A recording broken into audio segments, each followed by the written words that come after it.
Vamos agora falar sobre relações trabalhistas, exigências e providências. Convido para moderar a Nininha Faria, de Nininha Shows, também afiliada aí da associação da ABRAP. Com carinho, com os aplausos de todos, vamos receber a Nininha Faria.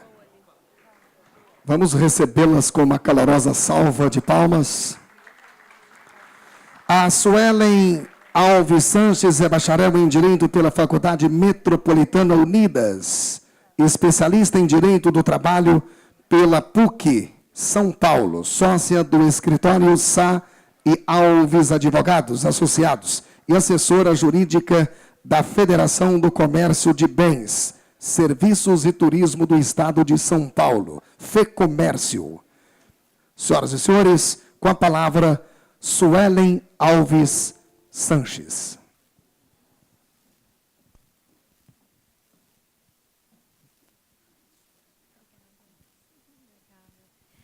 Boa tarde a todos.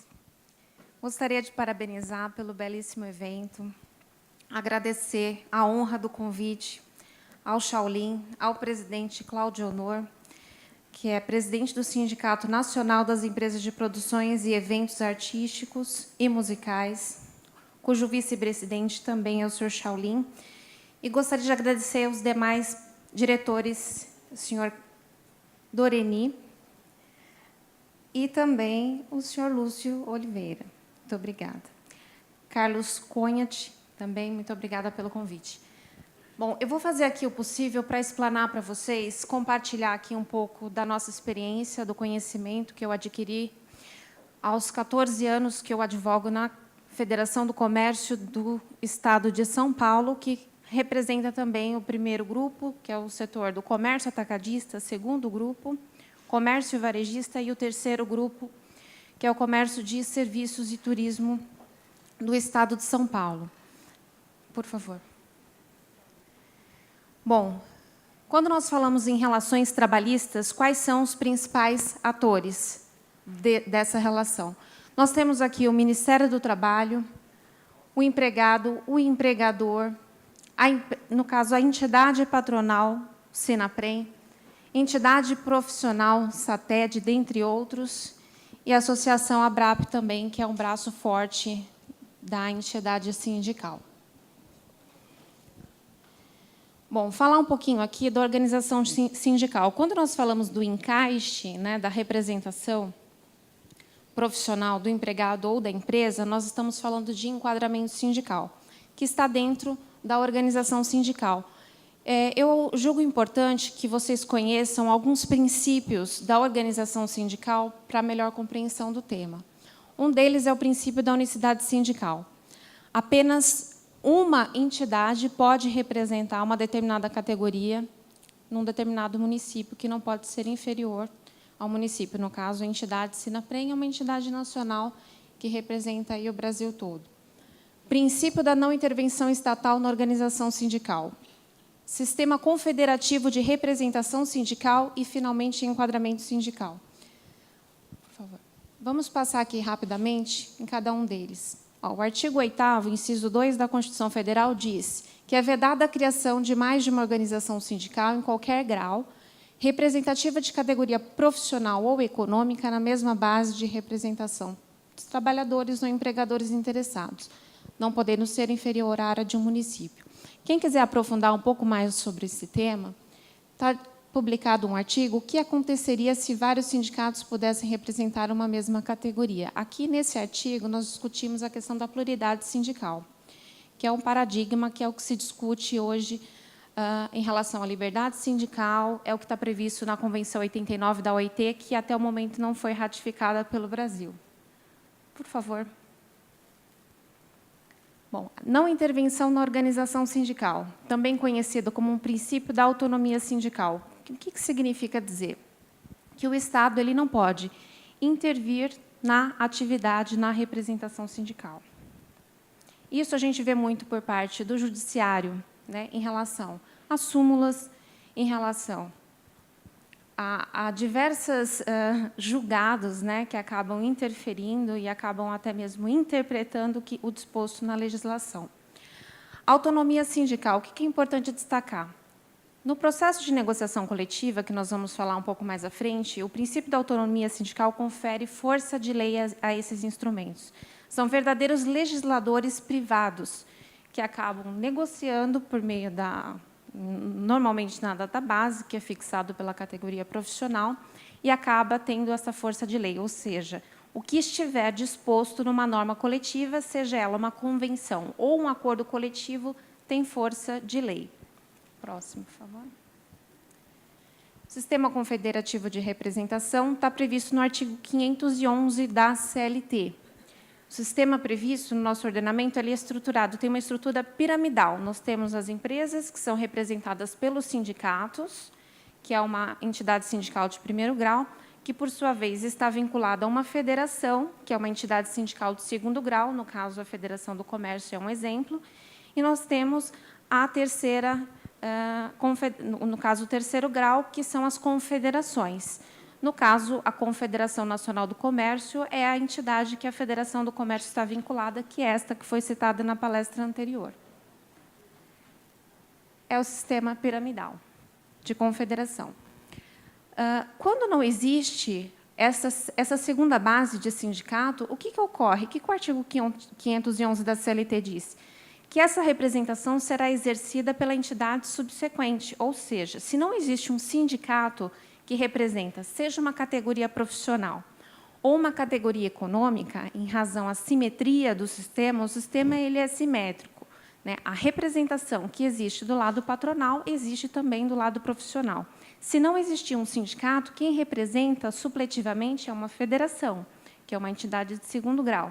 Se não tiver uma federação, uma confederação. E assim por diante. Sempre terá uma entidade sindical que irá representar os interesses da categoria. Próximo. O enquadramento, que vocês chamaram aqui como um encaixe, né? Vou citar alguns exemplos. Nós temos aqui o enquadramento que ele é definido a partir da atividade preponderante do empregador. Então, nós temos, por exemplo, empresas de produções e eventos, né? Que é uma categoria que é representada pelo Sinaprem, toda e qualquer atividade, qualquer CNAE, né, que é o Código Nacional de Atividade Econômica, que for registrado lá na junta comercial com o seu contrato social, iniciando a sua atividade, está automaticamente vinculado à representação do Sinaprem, porque é uma entidade nacional.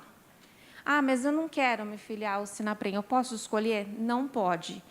O sistema sindical de enquadramento que vigora no Brasil ele é vinculante, né? Não existe a liberdade de associação, e isso não pode ser confundido com a liberdade de se associar ou não à ABRAP, por exemplo, porque a liberdade de associação e a liberdade associação é uma coisa e filiação é outra coisa. As entidades, as empresas, elas são filiadas ao Sinaprem, que, por sua vez, é filiado à Federação do Comércio, que, por sua vez, é filiado à Confederação, aquele sistema piramidal. Então, não existe a opção de escolha em relação à representação.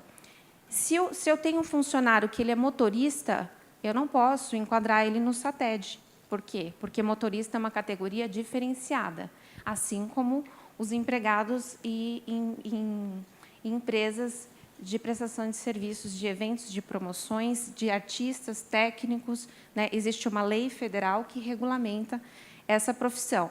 Então, existindo uma regulamentação e uma entidade que representa determinada atividade, é aquele sindicato que eu tenho que enquadrar o meu funcionário e, por sua vez, em relação ao lado patronal, eu tenho que enquadrar a empresa, no caso, no Sinaprem.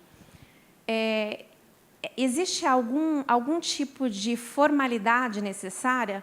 Apenas um cadastro. Nada impede. O fato da empresa não realizar o enquadramento não significa que ela não está representada pelo sindicato por conta do sistema de enquadramento sindical que é vinculante. Tá? Nós temos um quadro de atividades, que é do 577 da CLT, e lá tem os grupos das atividades econômicas e das atividades dos profissionais. Então, o que está vigorando, teve uma discussão já em relação à recepção desse quadro pela Constituição Federal, que já foi superada no Supremo. Inclusive, esse quadro ele é mencionado na lei que regulamentou a profissão do comerciário, que é a lei que foi regulamentada em 2013. Então, essa discussão já está pacificada. Bom, entrando aqui no tema negociação coletiva, que nada mais é do que um processo dinâmico para estabelecer um equilíbrio entre a representação profissional e a representação patronal. Da negociação coletiva, o que pode resultar? Uma convenção coletiva de trabalho, que vai reger as relações entre empregado e empregador em toda a categoria, e tem força de lei, como eu havia dito, ou pode resultar um acordo coletivo, que é feito entre a empresa e o sindicato profissional diretamente. O acordo coletivo ele tem uma especificidade mais própria da atividade, das necessidades daquela empresa.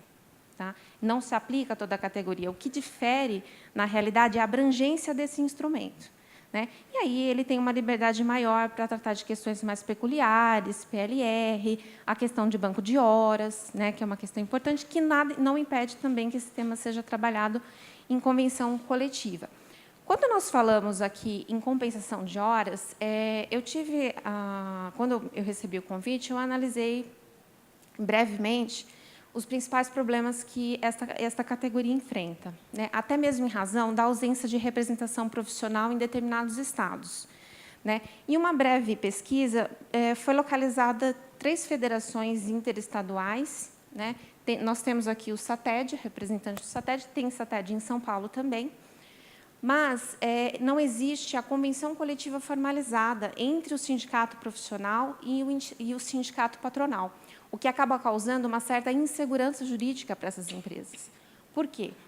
Nós temos uma lacuna. Na ausência, vou dar um exemplo aqui em relação ao interesse. Né? Existe o interesse do sindicato patronal procurar o sindicato profissional para celebrar uma negociação? Não, não existe. Compreendam. O que a convenção coletiva traz? Ela traz a melhoria da condição social do trabalhador. Ela sempre vai partir de um patamar mínimo legal civilizatório, que é a legislação. Então, quando eu tenho uma convenção coletiva, se eu tenho, por exemplo, na legislação, o artigo 71, 20% de adicional noturno. Numa convenção coletiva, se for feita uma breve pesquisa, é 30%, 35% de adicional noturno. Então, a convenção coletiva ela vem sempre trazer o quê? Melhoria da condição social para o trabalhador. Na ausência de uma convenção coletiva, o que eu aplico? A legislação. Então, eu aplico o quê? O artigo 72, lá dos 20%, em relação à compensação de horas, que é um problema que vocês têm aí em relação à natureza da atividade que é exercida. Nós temos o quê? O artigo 59 da CLT. No artigo 59, o que é importante saber? Nós temos o Instituto da Compensação de Horas. Existem 2 modalidades. Compensação de horas semanal, que é aquela que está prevista no artigo 59 da CLT, em que eu posso realizar 8 horas diárias, que é a jornada legal, que está prevista no artigo 58 e está limitado na Constituição Federal, no seu artigo 7º, inciso 13. Eu tenho lá 8 horas de jornada normal. E posso realizar mais 2 horas suplementares de hora extra. Eu posso fazer compensação se for semanal, ou seja, eu trabalho hoje 10 horas e vou compensar amanhã, dentro da semana, no lapso máximo de 7 dias. Eu não preciso de banco de horas para isso. Banco de horas é uma expressão, uma denominação que foi trazida pela súmula 85 do TST, porque o tribunal, além de intervir na organização sindical em determinadas questões, como as fontes de custeio, por exemplo, acaba exorbitando o seu papel, que é julgar, e acaba legislando. Um exemplo disso é essa súmula 85. Essa súmula 85 é que traz a expressão banco de horas, né? Porque a gente não encontra isso em nenhuma lei, em nenhuma doutrina. Banco de horas foi uma denominação trazida por essa súmula. O banco de horas possibilita a compensação dessas horas suplementares em um lapso maior. E o que essa súmula fala? Que eu só posso estabelecer um acordo de compensação de horas por meio de convenção coletiva ou acordo coletivo de trabalho. E aí eu posso compensar em até 1 ano, né, que é o tempo máximo que está previsto no artigo 59 da CLT. Então, existe o quê? Mecanismos, existe um amparo legal na ausência de uma convenção coletiva ou na ausência de um acordo coletivo. Se ocorre uma rescisão, uma dispensa, eu não sei qual que é o sindicato profissional, não tem sindicato, fiz lá a pesquisa no site do Ministério do Trabalho, não encontrei sindicato. Tem uma federação, então a federação é que realiza a representação da base inorganizada, que não está organizada ou representada por uma entidade de primeiro grau. Ela quem deve realizar a homologação.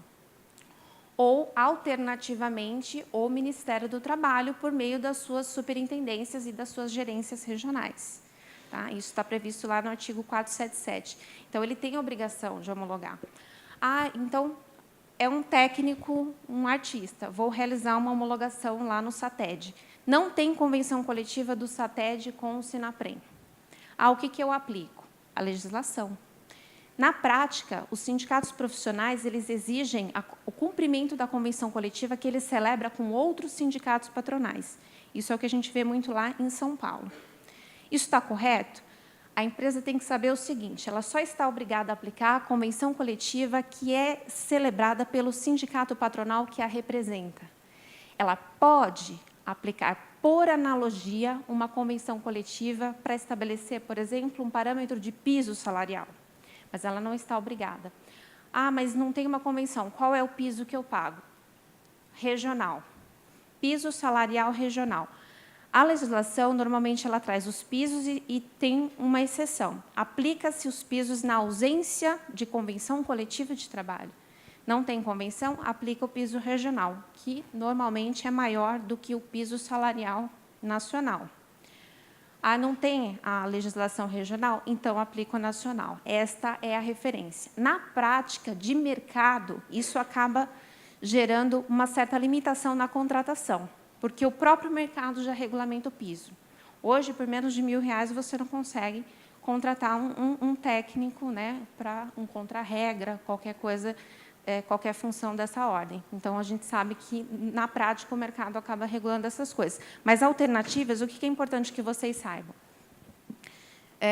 Eu recebi até informação, consulta, em relação à fundação de um sindicato específico para poder representar a categoria.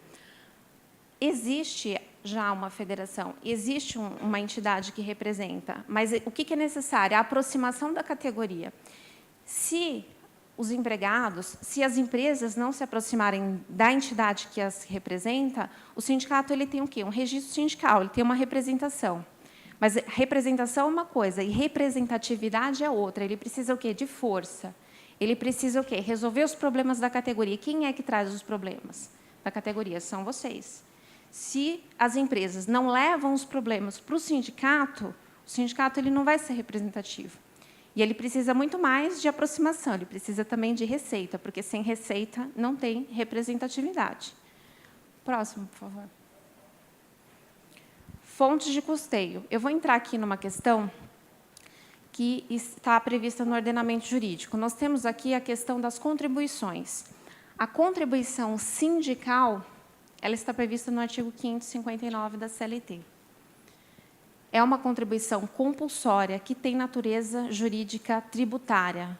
Integrou a categoria por meio da vinculação do enquadramento sindical, já está obrigada a recolher esse tributo. Contribuição assistencial. Esta contribuição está prevista no artigo 513, a linha E da CLT. São prerrogativas dos sindicatos de impor contribuições a todos aqueles que participam de categorias econômicas ou profissionais. Essa contribuição ela é fixada por meio do quê? Dos instrumentos coletivos, convenção ou acordo coletivo de trabalho. É fixada só pela convenção? Não. Tem que fazer o quê? Uma assembleia. A convenção coletiva ela é um instrumento apenas para veicular aquela cobrança. Mas ela não é suficiente para aprovar. A aprovação depende de uma assembleia. Próximo. Contribuição associativa, prevista no artigo 548, a linha B da CLT. Esta contribuição ela não é compulsória, não é obrigatória. A liberdade de associação está assegurada lá no artigo 8º, que não se confunde com filiação. Então, essa contribuição está prevista tanto no Estatuto da entidade do Sinaprem, quanto no Estatuto da ABRAP, por exemplo. Essa é a única contribuição que, indiscutivelmente, ela é por mera liberalidade. Existe, claro, as benesses da associação, como, por exemplo, este evento que está sendo realizado aqui pela ABRAP no dia de hoje. Esse é um diferencial, na busca do quê? Da troca de informação, do fortalecimento, né, do conhecimento, na busca do conhecimento. Contribuição confederativa, prevista no artigo 8º, é justamente o quê? Para sustentar esse sistema confederativo, né? Sindicato, federação, confederação, e tem previsão constitucional, artigo 8º, inciso 4 da Constituição. Próximo. Bom, considerações finais. Aqui, o que é importante destacar? Quais são as atribuições, as atividades que os sindicatos realizem em prol da categoria? Ele tem uma obrigação constitucional de representar os interesses, tanto administrativamente como judicialmente. Não é uma opção, é uma obrigação constitucional. Ele tem a obrigação de negociar em prol da categoria. Uma vez que ele é provocado pelo sindicato profissional, ele não pode se negar a negociar. Ele tem essa obrigação que está disposta na Constituição. E eu gostaria de destacar aqui, eu não sei se todos têm conhecimento, em março desse ano, o Sinaprem impetrou um mandado de segurança em relação à taxa de 10% que era cobrado no registro dos músicos estrangeiros. E essa liminar ela foi concedida, e essa taxa ela não está sendo cobrada nos estados do Rio de Janeiro, de São Paulo e do Rio Grande do Sul. Essa é uma conquista aqui que o Sinaprem compartilha com vocês, caso vocês ainda não tenham conhecimento, e a intenção é que essa liminar, é que outros mandados de segurança sejam impetrados também nos demais estados, para que não seja cobrada essa taxa.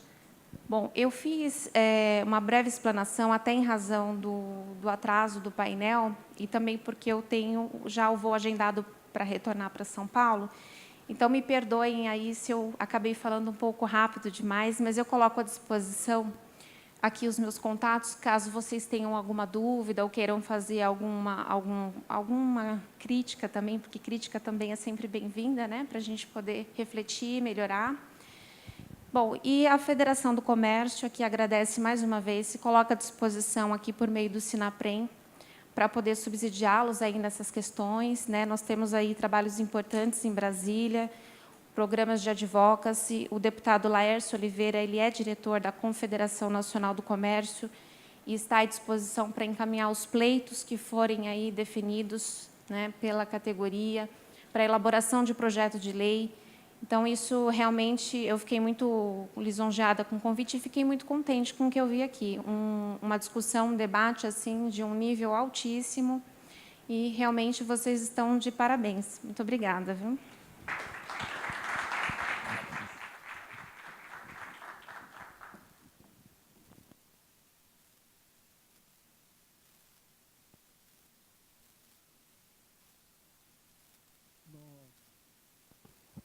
Nós vamos ouvir agora a Magdalena Rodrigues, presidente do SATED, o Sindicato dos Artistas e Técnicos e Espetáculos e Diversões. Olá, boa tarde. Eu sou atriz e estou presidente do SATED de Minas Gerais. E o SATED de Minas Gerais também é filiado à Federação Internacional de Atores, que tem regionais, a FIA latino-americana, a Afrofia, a Eurofia, etc. Então, nós vivemos nos reunindo no mundo inteiro, presidentes de sindicato de artistas do mundo inteiro, para discutir sobre essas questões muito sérias do trabalho artístico. Talvez muita gente não saiba, acho que é importante a gente fazer uma digressão muito rápida. A Lei 6533 surgiu há quase 39 anos. Dia 24 de maio, agora, faz 39 anos da promulgação da Lei 6533, que regulamentou a profissão de artistas e técnicos e deu outras providências. Antes da regulamentação, eu acho que não é novidade para ninguém, que artista era marginal, era vagabundo. A Dercy Gonçalves mesmo falou várias vezes da carteirinha verde da Polícia Federal, para que as atrizes e os atores não fossem presos na rua como prostituta e mexer, né? Então, nós conseguimos, até numa época muito difícil, né, dos anos de chumbo, nós conseguimos apresentar a minuta da Lei 6533 debaixo da lona do Circo Bartolo, em Brasília. E nós tivemos, dessa época em diante, uma regulamentação. Ou seja, não éramos mais prostitutas e michês, a gente é trabalhador, né? Então, esse diploma legal nos deu essas prerrogativas de ter um contrato de trabalho e ser sujeito de direito e de deveres.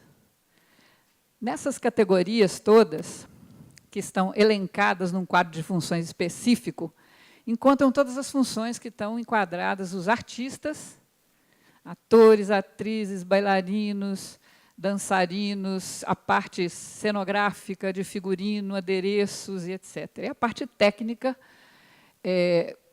que enquadra toda a parte dos bastidores, né?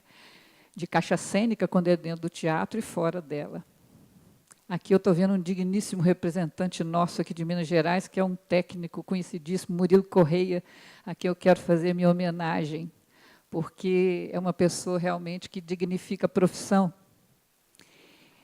Quando a gente vê tanta gente no Brasil inteiro chegando na profissão, a gente fica feliz da vida, né? Vai ter mais gente dando emprego para nós. Mas tem muita gente que chega na profissão e começa a querer discordar de tudo que está feito e foi feito com muito sacrifício. Conquistas que foram muito duramente consolidadas. A Lei 6533 é uma delas. Talvez, já com 39 anos de existência, e muito porcamente cumprida, pela falta de entendimento das pessoas do que ela significa, né? Que é o quê? Da dignidade para o trabalho artístico e técnico, né? Aí, eu não estou aqui para brigar com ninguém, com os produtores, muito pelo contrário, né? A gente só está aqui para dizer que nós todos estamos no mesmo barco, nós todos queremos dignificação da nossa atividade. Só que a gente tem assistido uma coisa bem preocupante nos últimos tempos. Querem acabar com a Lei 6533 porque acham que ela constrange a atividade. Nós ouvimos a doutora que me antecedeu, que muito bem falou, mas acontece que ela diz aqui como uma conquista, uma vitória, que conseguiu acabar com os 10% que já não estão sendo cobrados no Rio de Janeiro e em São Paulo. Talvez no Rio de Janeiro e em São Paulo, esses 10%, gente, quis o legislador, na época da promulgação da lei, que os sindicatos tivessem algum meio de subsistência, algum meio de fazer com que os artistas que viessem se apresentar nas determinadas cidades brasileiras, eles pagassem, os artistas, de seus cachês, 10% do contrato, do ajuste contratual para o sindicato da categoria, para fortalecer o sindicato da categoria em nome dos artistas representados locais. Todo artista, quando vai se apresentar no exterior, também paga, né? Todo mundo, né? Então, quer dizer, aí muitos dos produtores entendem que eles é que têm que pagar 10% para os sindicatos da categoria. Não é. O 10% é do ajuste contratual. E esse dinheiro talvez não faça falta para o SATED de São Paulo ou para o SATED de Rio de Janeiro. Em Minas Gerais, vêm muito poucos espetáculos estrangeiros, infelizmente. Né? Deve ter aí um problema de estrutura. Né? A gente sente muito que eles não apareçam aqui com tanta frequência. Mas, quando eles aparecem, olha, dá para a gente pagar as contas que estão atrasadas. Né? Dá para a gente pagar lá os encargos dos nossos funcionários que estão atrasados, porque não tem essa grana toda no sindicato. Então, eu estou falando aqui isso, só para a gente raciocinar como categoria, para a gente ter um raciocínio coletivo da atividade artística profissional, que, às vezes, ou na maioria das vezes, até pelo poder público, ela é confundida com manifestação e expressão artística. Artigo 5º da Constituição Federal, né, que diz que a manifestação e expressão artística tal, é livre e tal, salvo as que têm regulamentação específica, e a nossa tem. Né? Artistas e técnicos têm regulamentação específica. Então, o que eu... aliás, eu agradeço muito o convite do Lúcio Oliveira. O que eu vim lembrar aqui é que nós todos somos de um barco só. Artistas, técnicos e produtores. Nós não vivemos uns sem os outros. Né? Então, o que a gente queria muito invocar aqui é esse espírito coletivo de que um segmento precisa dar força para o outro.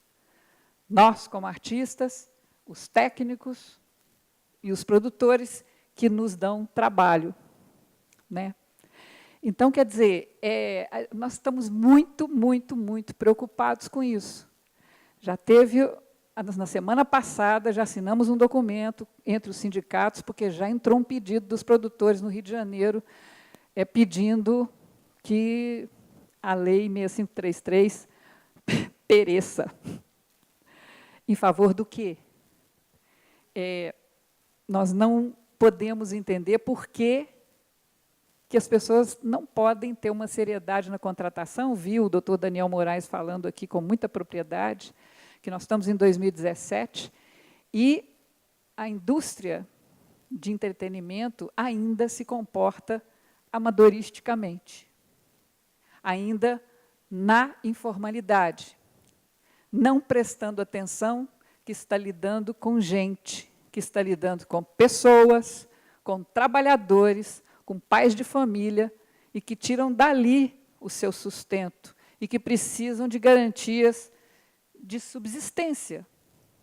Todo mundo precisa se aposentar, todo mundo precisa de ter alguma forma de procurar assistência quando adoece. Então, o que nós precisamos é de fortalecer os sindicatos. O que nós precisamos de fortalecer os marcos legais que nós conseguimos duramente até hoje. Não é acabar com eles simplesmente como se aquilo não fosse importante, aquilo ali só nos atrapalhasse. Né? Nós, os sindicatos de artistas no Brasil inteiro, estamos todos à disposição para uma conversa com todo mundo, para ver o que é bom para cada segmento. Como é que nós vamos nos comportar daqui para frente?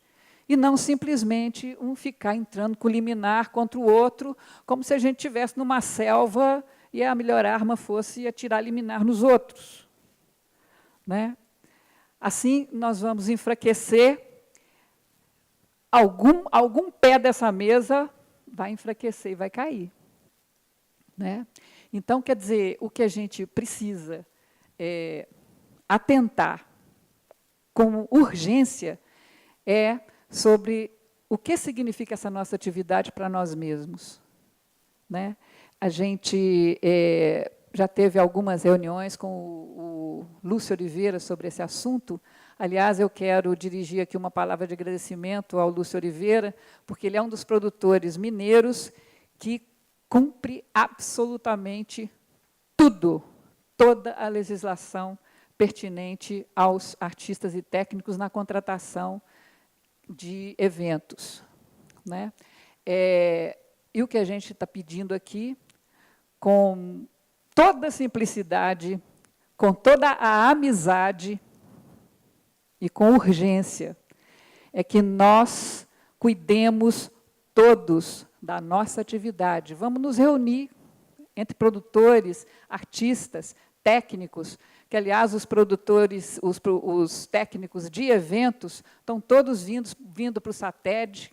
Com muita alegria a gente fala isso, porque os técnicos de som, que também estão se sentindo meio bailando por aí, né, e sem um porto seguro. O que nós estamos precisando, urgente, é de atenção conosco mesmo. Nós estamos atravessando um momento histórico muito difícil, e o que vai solucionar isso é o amor e a boa vontade que a gente tem uns com os outros, né? Porque tudo que já se fez até hoje, eu acho que não serviu e não valeu, porque o resultado está aí, né? Então, nós precisamos de mudar de posição, unir cada vez mais uns aos outros, e não tem porquê uma área que é da criação artística, da beleza e de tudo que a gente pode sonhar, né? E se falando de transformação da sociedade, porque é uma área importante para que as pessoas reflitam, é uma área importante para que as pessoas se reencantem, é uma área importante para que as pessoas voltem a ser humanas. Então, em nome dos artistas de Minas Gerais, eu queria convocar, com muita humildade, a todos os produtores de evento brasileiros, artistas e técnicos, para que a gente forme uma única fileira em prol da nossa atividade, sem rancores, sem brigas, e entendendo muito bem o que significa um lado, outro lado e o meu lado. Muito obrigada.